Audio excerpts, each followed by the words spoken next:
जनता जीवित नहीं रहेगी तो चुनाव किस पे होगा? क्या दिल्ली, कलकत्ता, मुंबई के लोग आके तो यहाँ बिहार में चुनाव का वोट नहीं करेंगे? हर मुद्दे को लेकर जहाँ नाकामी है, चाहे वो पुल का मामला हो या वो कोरोना टेस्टिंग का मामला हो, हमारे नेता जब कोरोना टेस्टिंग की बात उठाते हैं तो उन्हें कालिदास कहा जाता है। तो जनता दल यू के नेताओं को और जनता दल यू को बिहार की जनता जवाब देगी, ये मुझे पूर्ण रूप से भरोसा है। सीट का कोई मतलब ही नहीं बनता है।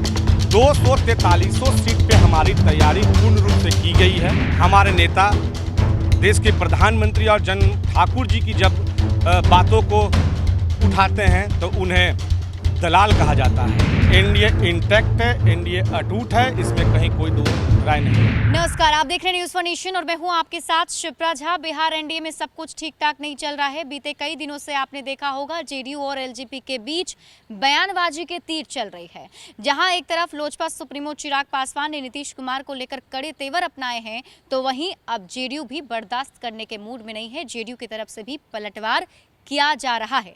ताजा हालात क्या हैं, आगे क्या होंगे और इसके पीछे की वजह आखिर क्या है, इन तमाम मुद्दों पर बातचीत करने के लिए हमारे साथ लोजपा के मीडिया प्रभारी कृष्णा कुमार उर्फ कल्लू हमारे साथ मौजूद हैं। उनसे ही जानते हैं कि आखिर इसके पीछे की वजह क्या है। सबसे पहले तो बहुत बहुत स्वागत है सर आपका न्यूज़ फॉर नेशन। जी नमस्कार। पहला सवाल मेरा यही है कि आखिर चिराग पासवान चाहते क्या हैं, क्योंकि चुनाव नज़दीक है और उससे पहले इस तरीके से बयानबाजी होना चल क्या रहा है? लोक जनशक्ति पार्टी के राष्ट्रीय अध्यक्ष और हमारे अभिभावक आदरणीय चिराग पासवान जी बिहार की जनता की दर्द को बयां कर रहे हैं। बिहार सरकार की जो कार्य है, जो कमी है, उनको बिहार के मुख्यमंत्री के नज़र में वो अवगत करा रहे हैं। तो अगर बिहार की जनता हमारे नेता नहीं उठाएंगे तो और उनकी मुद्दा और मसला को कौन उठाएगा? रही बात जनता दल यू के द्वारा जिस तरीके से हमारे नेता आदरणीय चिराग पासवान जी पर अभद्र टिप्पणी का जो प्रयोग किया जा रहा है, अमर्यादित भाषाओं का जो प्रयोग किया जा रहा है, ये कहीं से अशोभनीय है। क्योंकि हमारे नेता के द्वारा जो किया जा रहा है कार्य, वो जनता के हित के लिए है, न कि जनता दल यू के नेताओं के लिए है। बिल्कुल, लेकिन देखिए, चुनाव से पहले ये सबको पता है कि इस बार एनडीए साथ में जाने वाला है। साथ में जाना है तो सरकार की जो खूबियां हैं उसको बताना होगा, ना कि नाकामियों को। तो फिर आखिर ऐसा क्या हो रहा है कि लगातार वो सीएम नीतीश कुमार के सवाल के कार्यों को लेकर सवाल उठा रहे हैं?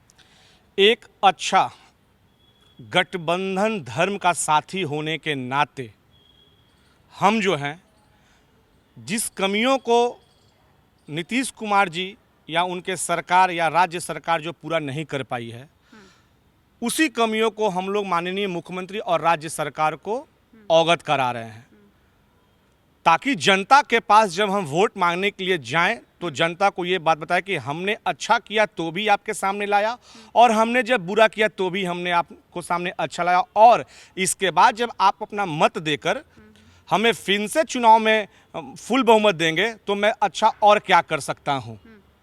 इसलिए हमारे नेता आदरणीय चिराग पासवान जी हर मुद्दे को लेकर जहां नाकामी है, चाहे वो पुल का मामला हो या वो कोरोना टेस्टिंग का मामला हो, हमारे नेता जब कोरोना टेस्टिंग की बात उठाते हैं तो उन्हें कालिदास कहा जाता है।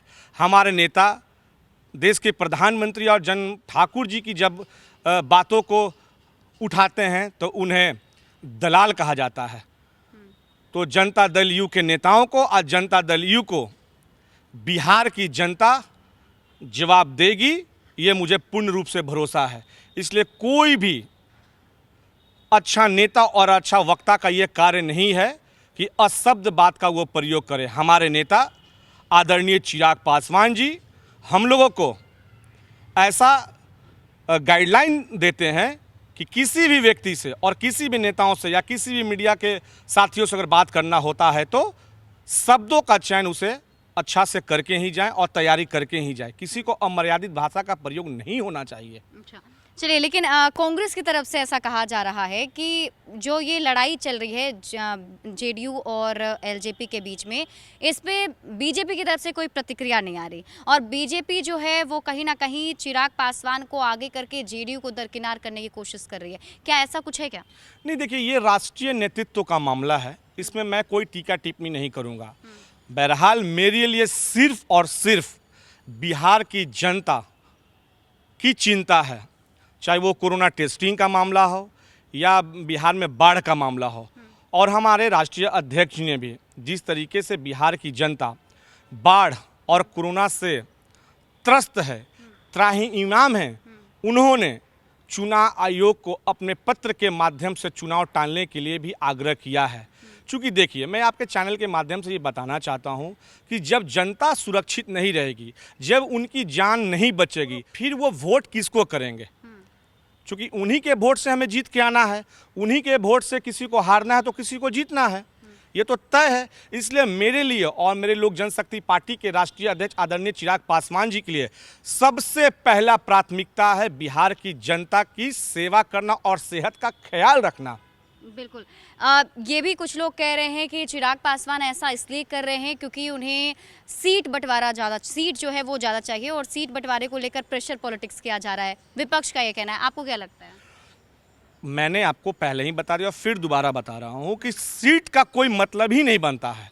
243 सीट पे हमारी तैयारी पूर्ण रूप से की गई है, ये बात सही है।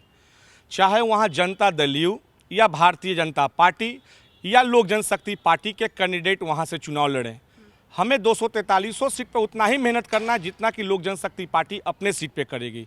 बहरहाल अभी हमें चुनाव का चिंता नहीं, अभी हमें जनता की चिंता है कि उनकी जान कैसे बचे, वो कैसे सुरक्षित रह सके। हाँ, तो उसके लिए तो आप लोगों की तरफ से ये कहा जा रहा है कि फिलहाल के वक्त को देखते हुए चुनाव टाल देना चाहिए, लेकिन चुनाव आयोग की जो तैयारी है और आज भी ये बताया गया कि वापस से अभी दिल्ली में बैठक भी हो रही है इसको लेकर कि आगे क्या कुछ गाइडलाइन होंगे, तो मतलब तो साफ है कि चुनाव होना ही है, तो फिर क्या होगा आगे? नहीं, ये चुनाव आयोग तय करेगा। जब तक ऑथेंटिक जानकारी चुनाव आयोग से नहीं बयान जारी होता है, जब तक तो हम लोग अपनी बातों को, अपनी मांगों को रखते रहेंगे। क्योंकि देखिए, अगर आज आपके चैनल के माध्यम से मैं बताना चाहता हूं कि अगर जनता जीवित नहीं रहेगी तो चुनाव किस पे होगा? क्या दिल्ली, कलकत्ता, मुंबई के लोग आके तो यहाँ बिहार में चुनाव का वोट नहीं करेंगे? तो जनता हमारे लिए प्राथमिकता है कि जनता सुरक्षित रहे, उसकी सेहत सुरक्षित रहे।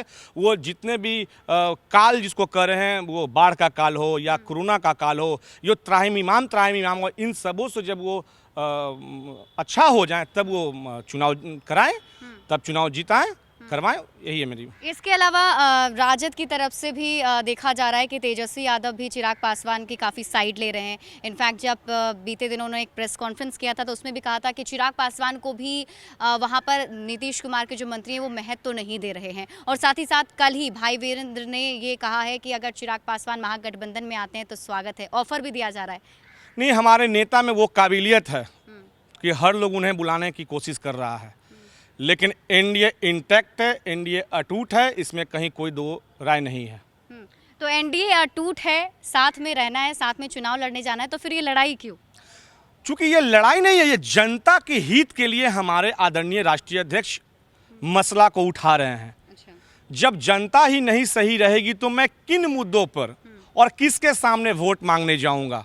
चलिए, बहुत बहुत शुक्रिया हमारे साथ जुड़ने के लिए। तो इन्होंने साफ साफ कहा है कि हमारा जो मेन मुद्दा है, मुख्य मुद्दा है, वो है जनता सुरक्षित रहे, उनके हितों को ध्यान में रखते ही हम चुनाव में जाने वाले हैं या फिर उन्हीं को चुनाव में उसी मुद्दे को उठाने वाले हैं। मतलब साफ है कि जेडीयू और एलजेपी की जो लड़ाई है उस पर तो थोड़ी बहुत बचते हुए दिखाई दिए, लेकिन कहीं ना कहीं साफ साफ शब्दों में ये कह दिया है कि जनता ही मुख्य है और जनता के मुद्दों को उठाने का काम अक्सर लोजपा सुप्रीमो चिराग पासवान करते रहेंगे।